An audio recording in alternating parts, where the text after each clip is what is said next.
Our days are growing shorter and the nights are growing longer. It's as if the darkness is conquering the light. Of course, this happens every year. And yet many people this year, as in other times in the past, feel that maybe this may be the end, that these are the worst of times, the darkest of times.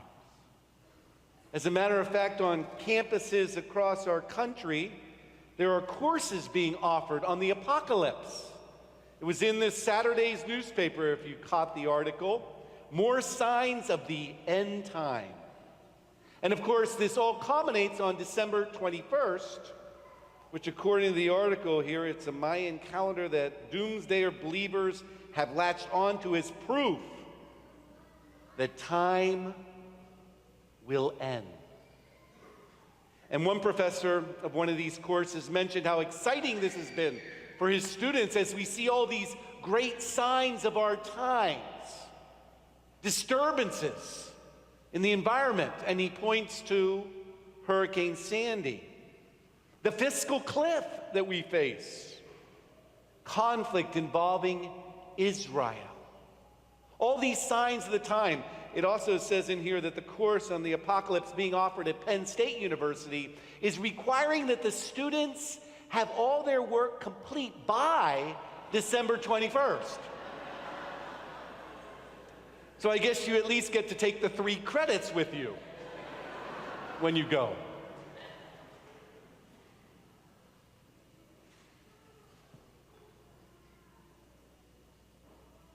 We do not know the day or the hour.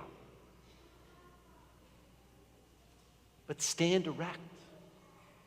Keep your heads up, because you are God's beloved children.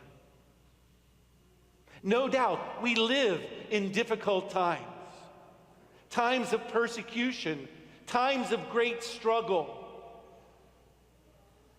and yes, even dark times.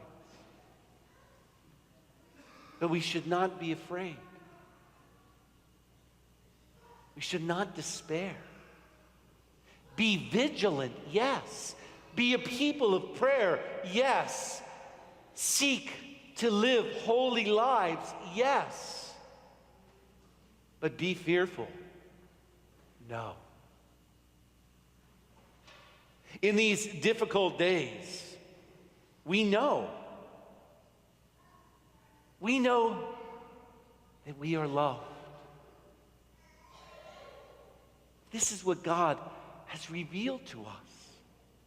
Every year, as we finish one liturgical year and begin another, we begin with great hope. You see, in the face of the chaos, in the face of great signs, we realize that 2 things can happen. Depending on whether we allow ourselves to be conformed to the world around us or conform to Christ. Either it will be destruction of all and our destruction, or it will be the beginning of newness of life. Because Christ, the Alpha and the Omega, makes all things new. You see, in the face of great hardship, we are to walk as a children of the light. We are to walk in faith with joy in our hearts, because we know that the greatest event has already occurred. That God so loved the world that he sent his Son that we might have life in him.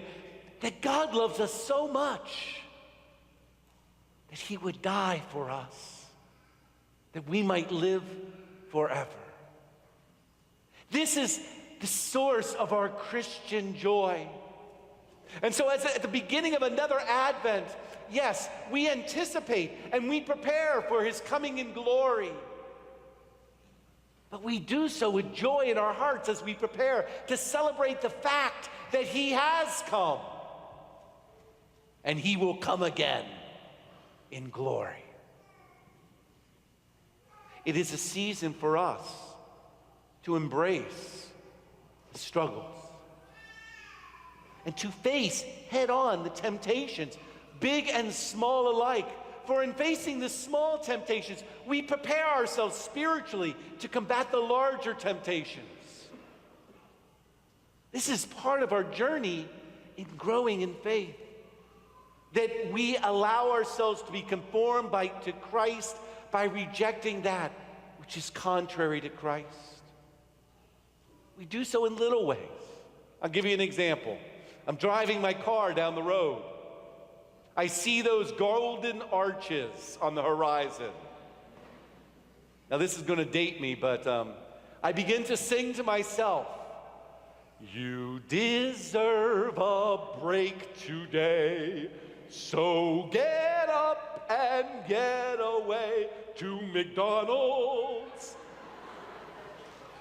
And I do deserve a break today, don't I? In this crazy world, when we're being pulled in 1,000 different directions, don't you deserve a break, the world tells us? The problem is, the world seeks to give us that which cannot satisfy. And it's hard not to hear that voice. I catch myself saying, "2 all beef patty, special sauce, lettuce, cheese, pickles, onions on the sesame seed roll." That's not the voice I need to be hearing. How do we face the small temptations and the large temptations? We need to hear the voice of God above every other voice. It is impossible for us to walk in difficult times with joy in our hearts unless we are a people of prayer. Unless we are a people who take the time to hear the voice of God, which brings clarity to your sacrifices, to your struggles, that makes sense of the difficulties we face. When we hear the voice of God, we realize that our lives are caught up in the mystery of Christ dying and rising. We realize that everything that happens to us can be offered to the greater glory of God. That God can use everything in our lives to draw us closer to Him. While the world seems to be in a state of disarray and people are despairing, that there are actually people that are dying of fright. We're all over-medicated. People dying of fright. We need to be a people that have peace in our hearts, hope and joy, because we know that the one who loves us so much has so much in store for us.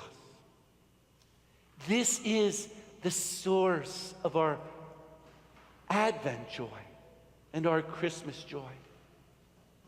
Today we welcome a little one, and Jonathan's paying attention right now. He's staring right at me. He's saying to me, "Boy, Father, you spit more than I do."